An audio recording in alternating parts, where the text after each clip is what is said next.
2012년 10월 21일 새벽, 경상북도 봉화군의 한 계곡 캠핑장에서 화장실에 간다던 28살 이소연이 흔적도 없이 사라졌습니다.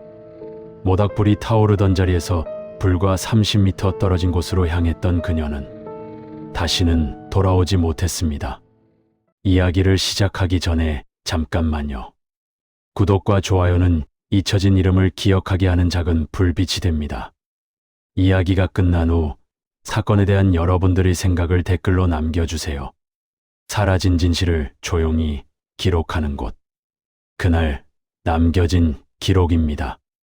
그날 밤 23시 50분경 이소연은 모닥불 주변에 둘러앉은 동호회 회원들에게 조용히 말했습니다. 화장실 좀 다녀올게요.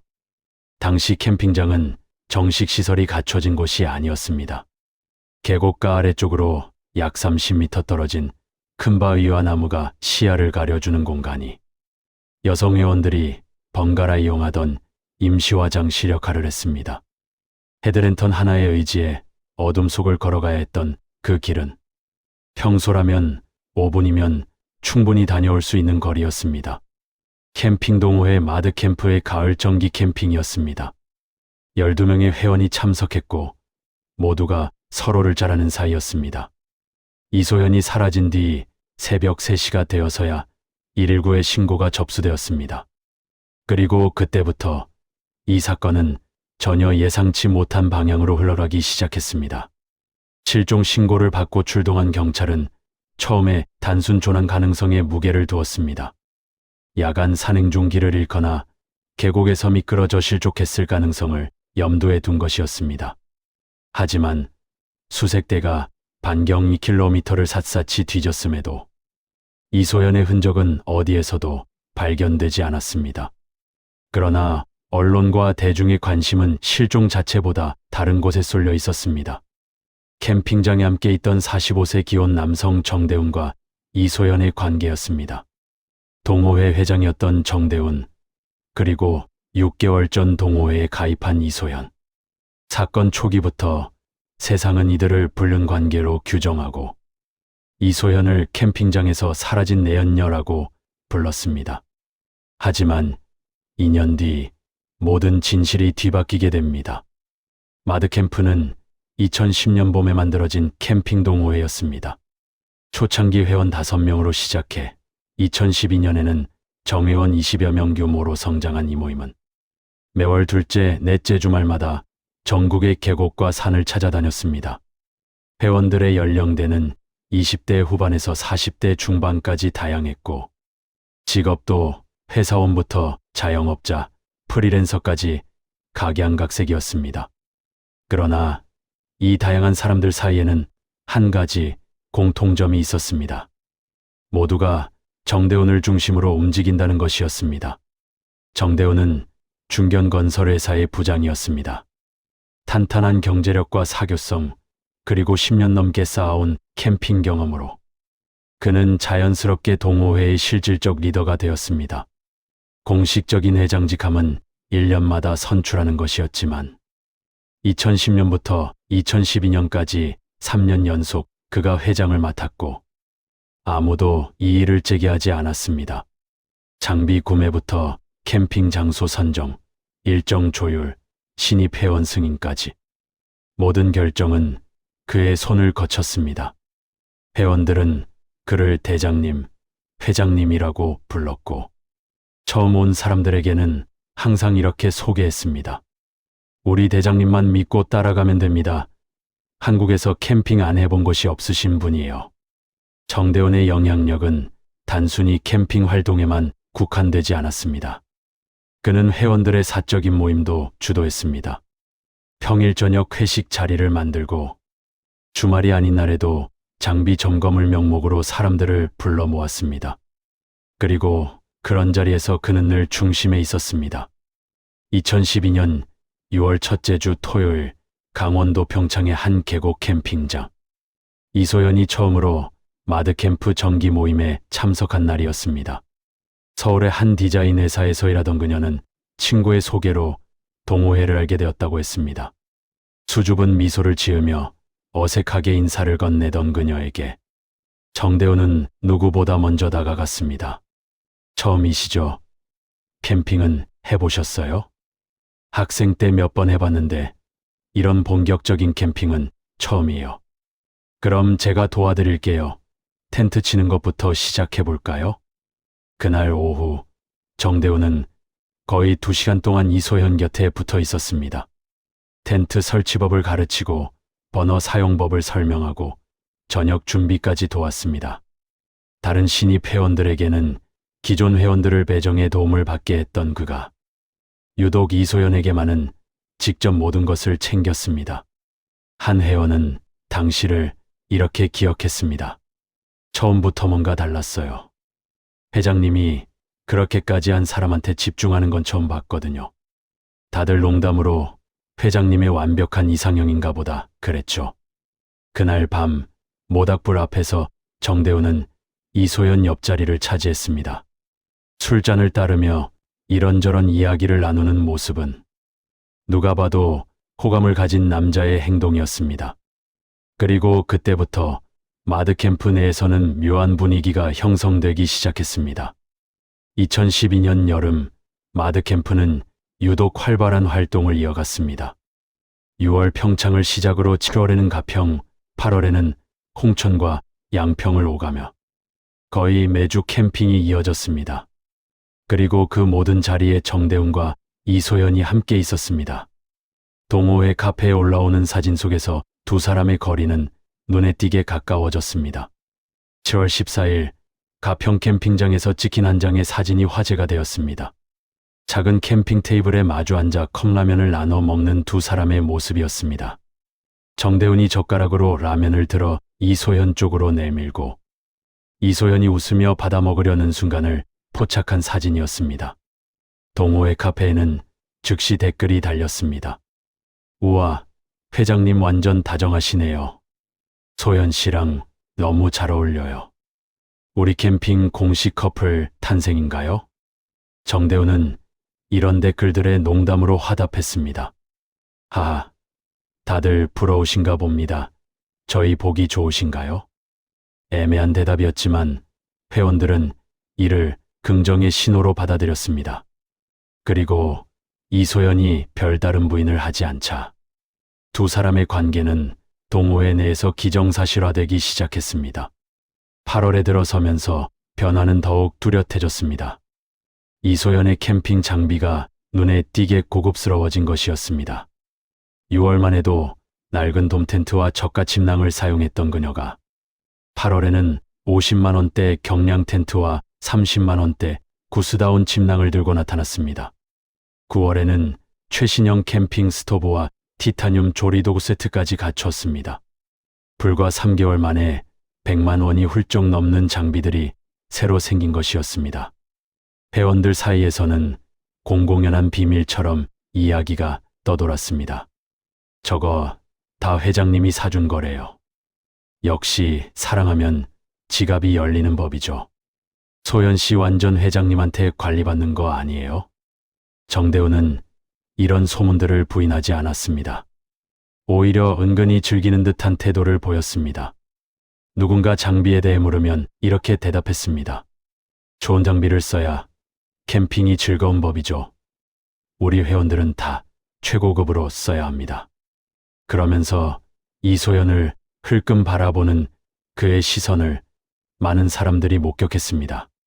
평일에도 두 사람의 연결고리는 이어졌습니다. 동호회 단체 카톡방에는 종종 이런 대화가 올라왔습니다. 저녁 21시 30분 정대훈, 오늘 수고 많으셨습니다. 모두 잘 들어가셨나요? 저녁 21시 32분 김모 회원, 네, 회장님도 수고하셨어요. 저녁 21시 35분 정대훈, 소연 씨는 잘 들어가셨나요? 오늘 차가 없으시다고 해서 제가 모셔다 드렸는데. 저녁 21시 40분 이모 회원, 오, 회장님이 또 에스코트를 하셨네요. 실제로 캠핑을 마치고 돌아오는 날이면 정대훈의 검은색 SUV 조수석에는 항상 이소연이 앉아 있었습니다. 다른 회원들은 따로 카풀을 하거나 대중교통을 이용했지만 이소현만큼은 늘 정대훈의 차를 타고 이동했습니다. 한 회원은 후에 경찰 조사에서 이렇게 진술했습니다. 다들 당연하게 생각했어요. 두 분이 사귀는 거라고. 회장님이 부인이 있다는 건 알았지만 뭐 그런 일이 어디 한두 번인가 싶었죠. 소연 씨도 거부하지 않는 것 같았고요. 9월의 어느 날 한 회원이 직접적으로 물었습니다. 회장님, 소연 씨랑 사귀시는 거 맞죠? 다들 궁금해해요. 정대훈은 의미심장한 미소를 지으며 대답했습니다. 글쎄요, 사람 마음이라는 게 참 복잡한 거 아니겠습니까? 저희 둘 사이는 저희만 아는 거죠. 옆에 있던 이소연은 아무 말도 하지 않았습니다. 2012년 10월 20일 토요일 오전 10시, 마드캠프 회원 12명이 서울 강남역에 모였습니다. 이번 캠핑 장소는 경상북도의 한 계곡이었습니다. 왕복 6시간이 넘는 먼 거리였지만 정대훈이 강력하게 추천한 곳이었습니다. 가을 단풍이 절정일 때예요. 특히 이 계곡은 사람이 거의 없어서 조용히 즐기기 좋습니다. 세 대의 차량에 난 어탄 회원들은 오후 2시경 목적지에 도착했습니다. 정대훈의 SUV, 김모 씨의 승합차, 그리고 박모 씨의 소형차였습니다. 예상대로 정대훈의 차 조수석에는 이소연이 앉아 있었습니다. 계곡은 정말로 아름다웠습니다. 울긋불긋한 단풍이 물들어 있었고 맑은 계곡물 소리가 계속해서 들려왔습니다. 하지만 동시에 불안한 요소도 있었습니다. 휴대폰 신호가 거의 잡히지 않았고 가장 가까운 마을까지도 차로 20분 이상 걸리는 외딴 곳이었습니다. 텐트 설치를 시작한 것은 오후 3시부터였습니다. 평소처럼 정대훈이 전체적인 배치를 지휘했습니다. 그런데 이날은 조금 달랐습니다. 평소라면 이소연의 텐트를 자신의 텐트 바로 옆에 치도록 했던 그가 이날은 약 10m 정도 떨어진 곳에 치라고 했습니다. 한 회원이 농담처럼 물었습니다. 회장님, 오늘은 소연 씨랑 거리두기 하시나요? 정대훈은 웃으며 대답했습니다. 에이, 무슨 소리예요. 그냥 공간이 이렇게 하는 게 좋을 것 같아서요. 다들 오해하지 마세요. 하지만 분위기는 이미 형성되어 있었습니다. 다른 회원이 끼어들었습니다. 오해는 무슨, 이미 다 아는 사이인데요. 싸우신 거죠. 웃음소리가 터져나왔지만 이소연의 표정은 굳어 있었습니다. 그녀는 조용히 자신의 텐트를 설치하기 시작했습니다. 평소와 달리 정대훈의 도움을 거절하고 혼자서 모든 것을 해냈습니다. 저녁 준비가 시작된 것은 오후 6시경이었습니다. 각자 가져온 재료로 저녁을 준비했습니다. 고기를 굽고 김치찌개를 끓이고 각종 안주들이 차례로 준비되었습니다. 해가 지면서 모닥불을 피웠고 둥그렇게 둘러앉아 본격적인 저녁 시간이 시작되었습니다. 술이 돌기 시작하면서 분위기는 무르익었습니다. 평소처럼 정대훈이 분위기를 주도했습니다. 이런저런 이야기를 하고 게임을 제안하고 다음 캠핑 일정을 논의했습니다. 그러나 그날 밤 그의 시선은 계속해서 이소연을 향해 있었습니다. 저녁 8시 30분경 정대훈이 이소연에게 말을 걸었습니다. 소연 씨, 오늘 별로 말이 없네요.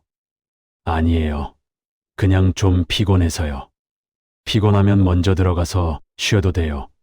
제가 에스코트 해드릴까요? 괜찮아요. 좀 더 있다가 들어갈게요. 대화는 거기서 끝났지만 정대훈의 표정은 좋지 않았습니다. 그는 술을 더 빠르게 마시기 시작했고 목소리도 점점 커졌습니다. 밤 10시경 한 회원이 기타를 꺼내 노래를 부르기 시작했습니다. 분위기는 다시 화기애애해졌지만 정대훈과 이소연 사이의 미묘한 긴장감은 계속되었습니다. 정대훈은 계속해서 이소연에게 술을 권했고 이소연은 정중하게 거절했습니다. 전 이제 그만 마실래요. 에이, 왜 그래요? 오늘 토요일인데 내일 푹 쉬면 되잖아요. 정말 괜찮아요. 저 술 잘 못해요. 그런가요? 전에는 잘 마시던데. 대화에는 가시가 돋아 있었습니다. 주변 사람들도 눈치를 채기 시작했습니다. 한 회원이 분위기를 전환하려 했습니다. 회장님, 저랑 한잔 하시죠. 오늘 제가 특별히 가져온 양주가 있는데. 정대훈은 억지로 웃으며 잔을 받았습니다.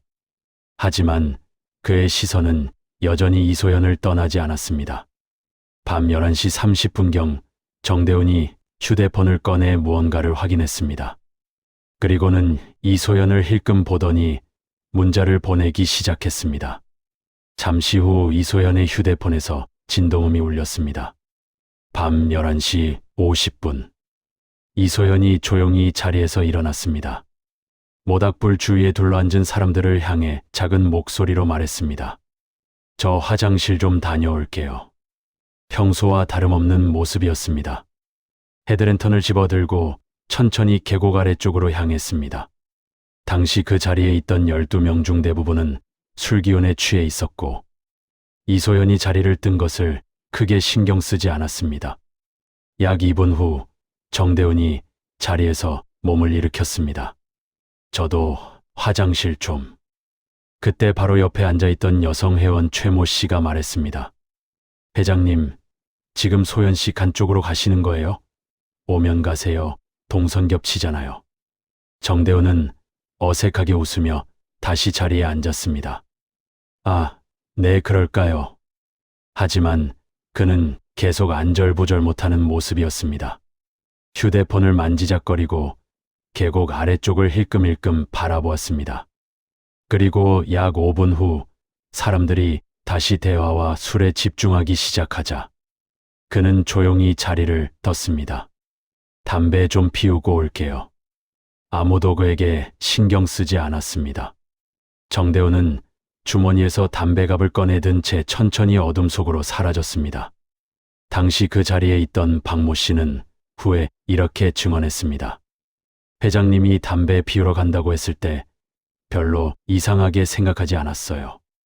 원래 술 마시면서 담배 자주 피우시거든요. 근데 지금 생각해보니 평소에는 그냥 모닥불 옆에서 피우셨는데 그날은 멀리 가신 거예요. 자정을 조금 넘긴 24시 5분경 정대훈이 모닥불 자리로 돌아왔습니다. 그의 옷은 조금 흐트러져 있었고 신발에는 진흙이 묻어 있었습니다. 한 회원이 농담처럼 물었습니다. 회장님, 담배 피우러 가서 등산이라도 하고 오셨어요. 신발이 왜 그래요? 정대훈은 담담하게 대답했습니다. 아, 깜깜해서 돌에 걸려 넘어질 뻔했어요. 계곡가는 정말 조심해야 해요. 그리고는 자연스럽게 자리에 앉아 다시 술잔을 들었습니다. 24시 10분. 이소연이 자리를 뜬 지 20분이 지났지만 아직 아무도 그녀의 부재를 심각하게 여기지 않았습니다. 한 여성 회원이 말했습니다. 소연 씨 좀 늦네요. 혹시 텐트로 먼저 들어간 건 아닐까요? 정대훈이 즉시 대답했습니다. 피곤하다고는 했어요. 그래도 인사도 없이 그냥 갔겠어요? 좀 더 기다려 봅시다. 24시 20분. 이제야 사람들이 불안해하기 시작했습니다. 몇몇 회원이 헤드랜턴을 들고 주변을 둘러보기 시작했습니다. 이소연의 텐트를 확인했지만 비어 있었습니다. 계곡 주변을 큰 소리로 부르며 찾았지만 대답이 없었습니다. 정대훈도 수색에 참여했습니다. 그는 누구보다 열심히 이소연을 찾는 것처럼 보였습니다. 큰 소리로 이름을 부르고 가장 먼저 위험한 곳을 확인하러 갔습니다. 거기는 너무 가파라서 갈 수 없을 거예요. 다른 쪽을 찾아봅시다. 새벽 1시. 본격적인 수색이 시작되었습니다. 회원들은 두세 명씩 조를 짜서 계곡 전체를 수색했습니다. 하지만 캄캄한 밤 제대로 된 장비도 없이 하는 수색은 한계가 있었습니다. 새벽 2시. 한 회원이 경찰에 신고하자고 제안했습니다. 그런데 정대훈이 말렸습니다. 조금만 더 찾아봅시다. 혹시 길을 잃고 헤매고 있을 수도 있어요. 괜히 큰일로 만들지 맙시다. 하지만 다른 회원들의 강력한 주장으로 결국 새벽 3시 119의 신고가 접수되었습니다. 2012년 10월 21일 새벽 3시 30분 119 구조대가 현장에 도착했습니다. 본격적인 수색이 시작되었지만 어둠 속에서의 수색은 쉽지 않았습니다.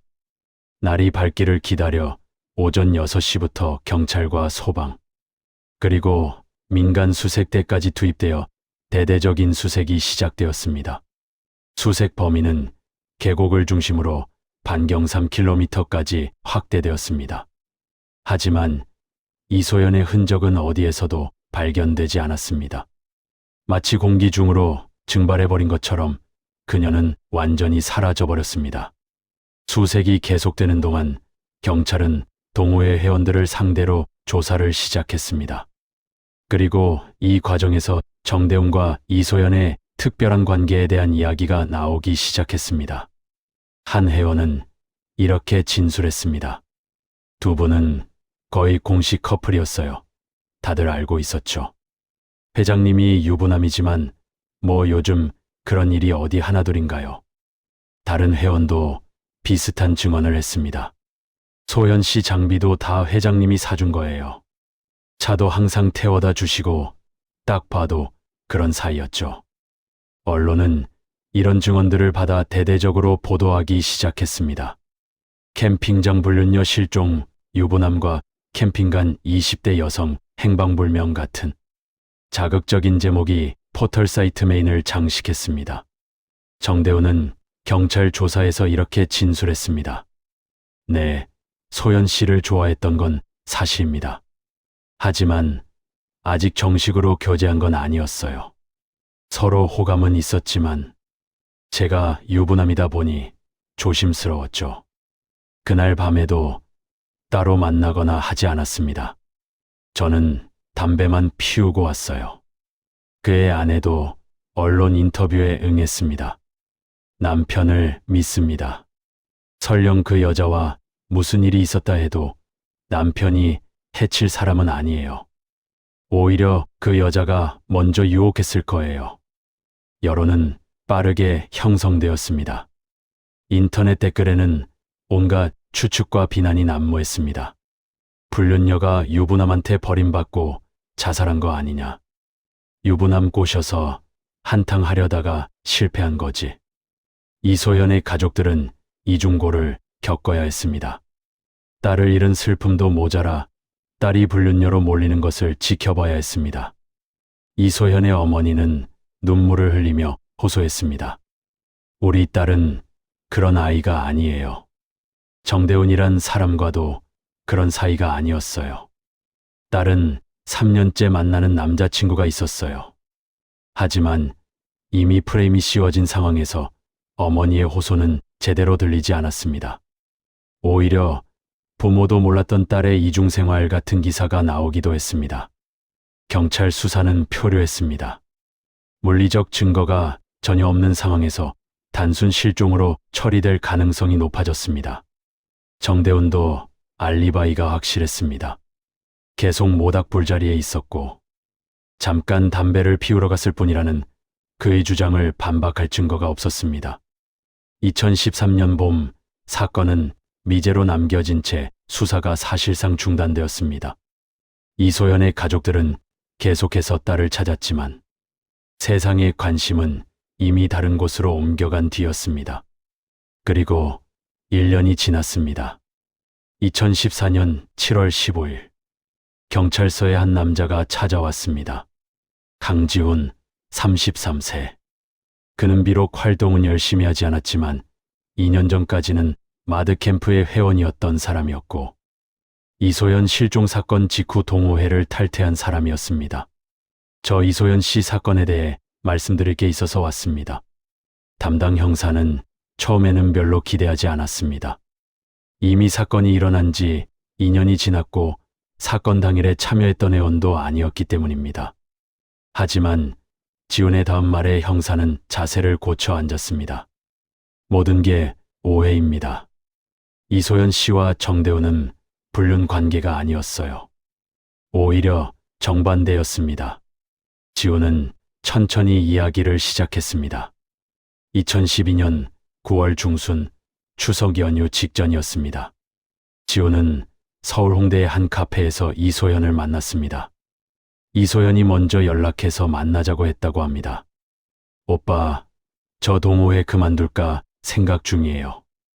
갑작스러운 말에 지훈이 이유를 묻자 이소연은 한참을 망설이다가 입을 열었습니다.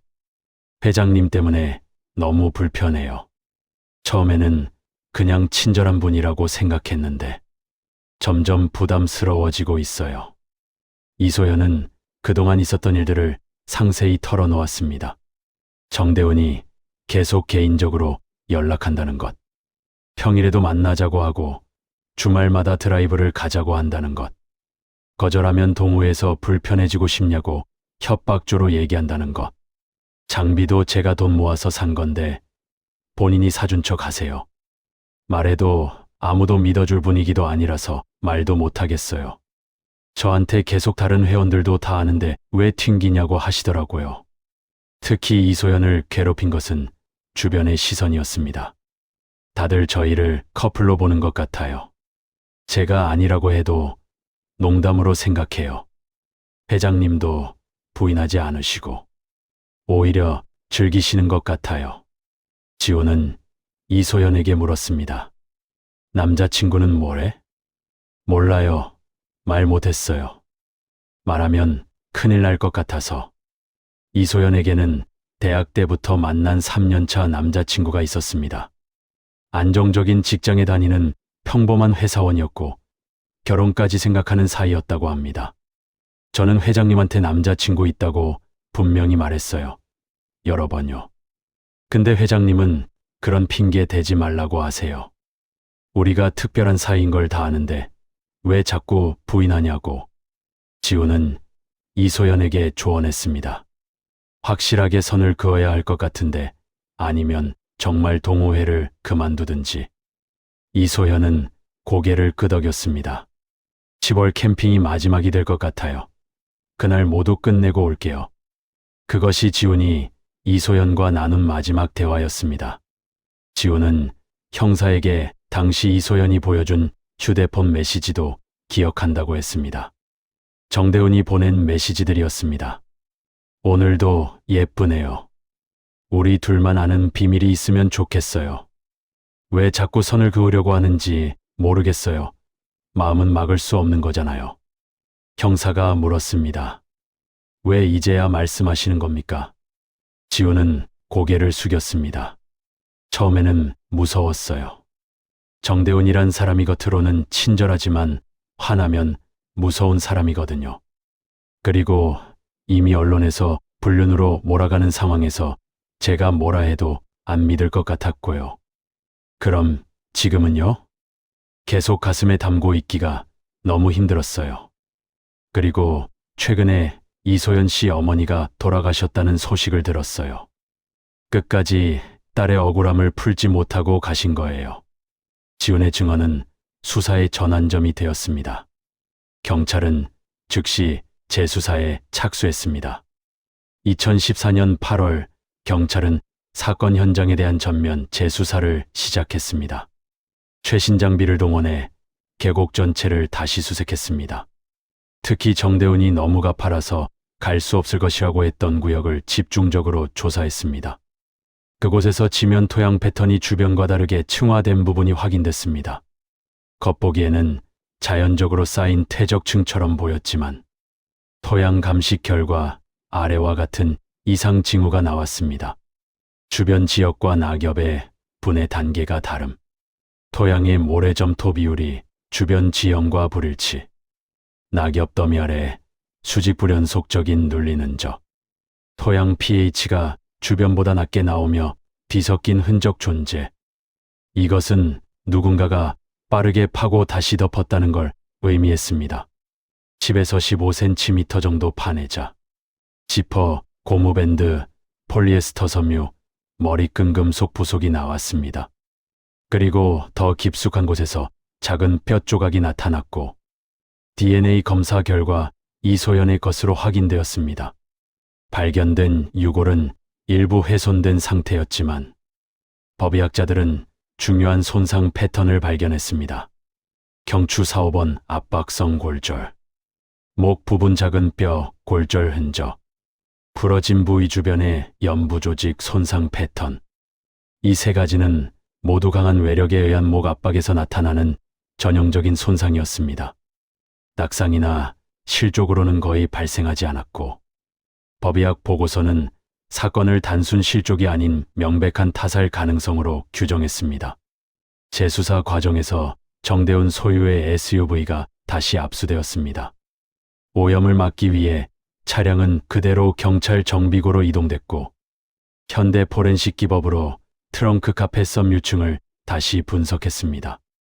루미놀 조사에서는 아무 반응도 없었지만 섬유층을 미세하게 긁어내어 분석한 결과 극미량의 혈흔 DNA가 검출되었고, DNA 프로파일이 이소연 DNA와 일치했습니다. 하지만 무엇보다 결정적인 증거는 정대훈의 휴대폰에서 복원된 데이터였습니다. 사건 당일 밤 23시 45분 이소연에게 보낸 마지막 메시지. 동호회 그만둔다는 말 용납 못해요. 취소해요. 계속 만나겠다고 말해요. 재수사 과정에서 다른 동호회 회원들의 추가 증언도 확보되었습니다. 한 여성 회원은 이렇게 진술했습니다. 사실 소연 씨가 불편해하는 걸 알고 있었어요.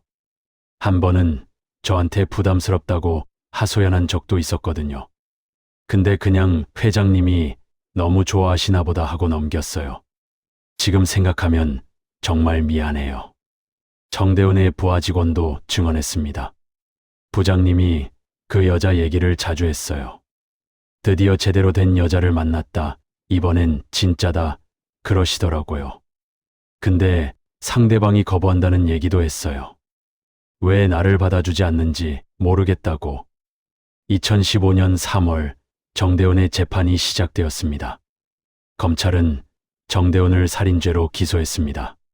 그는 끝까지 혐의를 부인했습니다. 저는 소연 씨를 해치지 않았습니다. 서로 좋아하는 사이였어요. 그날도 잠깐 만나서 이야기를 나누려 했을 뿐입니다. 아마 실족 사고가 아니었을까요? 하지만 증거는 명백했습니다. 목 골절은 단순 실족으로는 설명할 수 없는 손상이었고, 시신을 은닉한 정황도 분명했습니다. 이소연의 아버지는 법정에서 진술했습니다. 딸은 평범한 아이였습니다. 취미를 만들고자 동호회에 들어간 것뿐이었어요. 그런데 그곳에서 한 사람의 집착 때문에 목숨을 잃었습니다. 더 억울한 건 죽어서까지 불륜녀라는 누명을 썼다는 거예요. 재판부는 정대훈에게 징역 25년을 선고했습니다. 피고인은 자신의 일방적인 감정을 피해자에게 강요했고, 거절당하자 피해자를 살해했습니다. 더욱이 일방적인 감정을 쌍방의 감정인 것처럼 포장해 피해자의 명예까지 훼손했습니다. 죄질이 매우 나쁩니다. 정대훈은 항소했지만 기각되었습니다. 2015년 여름 이소연의 유골은 가족품으로 돌아왔습니다. 3년 만에 귀환이었습니다. 조용한 가족장으로 치러진 장례식에서 아버지는 딸의 영정 앞에서 이렇게 말했습니다. 이제야 너의 억울함을 풀어줬구나. 늦어서 미안하다. 이 사건은 우리 사회에 중요한 메시지를 남겼습니다. 첫째, 우리는 너무 쉽게 타인을 판단하고 규정합니다. 겉으로 보이는 모습만으로 단정하고 낙인 찍습니다. 하지만 진실은 전혀 다를 수 있습니다. 둘째, 스토킹과 집착은 명백한 범죄입니다. 좋아하는 마음이라는 이름으로 포장될 수 없습니다. 상대방이 거부 의사를 밝혔다면 그것으로 끝이어야 합니다. 셋째, 주변의 방관은 비극을 키웁니다. 많은 사람들이 이소연의 불편함을 알았지만 아무도 적극적으로 나서지 않았습니다. 오히려 가해자가 만든 프레임에 동조했습니다. 이소연은 28살의 평범한 여성이었습니다. 캠핑을 좋아했고 자연을 사랑했으며 사랑하는 사람과 미래를 꿈꾸던 청춘이었습니다. 그녀는 누구의 내연녀도 아니었고 불륜을 저지른 사람도 아니었습니다. 단지 한 남자의 일방적인 집착을 거부했다는 이유로 목숨을 잃고 명예까지 훼손당한 피해자일 뿐입니다. 우리가 기억해야 할 것은 이소연이라는 한 사람의 진짜 이야기입니다. 언론이 만든 자극적인 프레임이 아닌 한 여성이 겪어야 했던 공포와 그녀가 끝까지 지키려 했던 자신의 선택권입니다. 그리고 우리 모두가 경계해야 할 것은 가해자가 만든 서사를 무비판적으로 받아들이는 우리 자신의 태도입니다. 진실은 때로 늦게 밝혀집니다. 하지만 그 진실을 위해 누군가는 용기 있게 나서야 하고 우리는 그 목소리에 귀 기울여야 합니다. 강지훈이 2년 만에 용기를 낸 것처럼 때로는 늦었더라도 진실을 말하는 것이 중요합니다. 이소연의 이야기는 끝났지만 우리 사회 어딘가에는 여전히 제2, 제3의 이소연이 있을지 모릅니다. 거절할 권리를 존중받지 못하고 자신의 선택을 인정받지 못하는 사람들이 있습니다. 이 이야기는 실제 사건에서 영감을 받아 재구성한 창작 콘텐츠입니다. 실존 인물 및 단체와는 무관하며 피해자 및 가족분들께 깊은 존경과 위로의 마음을 전합니다. 시간은 흘러가지만 기록은 사라지지 않습니다. 그날 남겨진 기록은 오늘도 한 사람의 이야기를 남기고 잊힌 이야기를 다시 세상에 전하겠습니다. 여러분의 구독과 좋아요는 그 기억이 이어지게 하는 힘이 됩니다. 시청해 주셔서 감사합니다.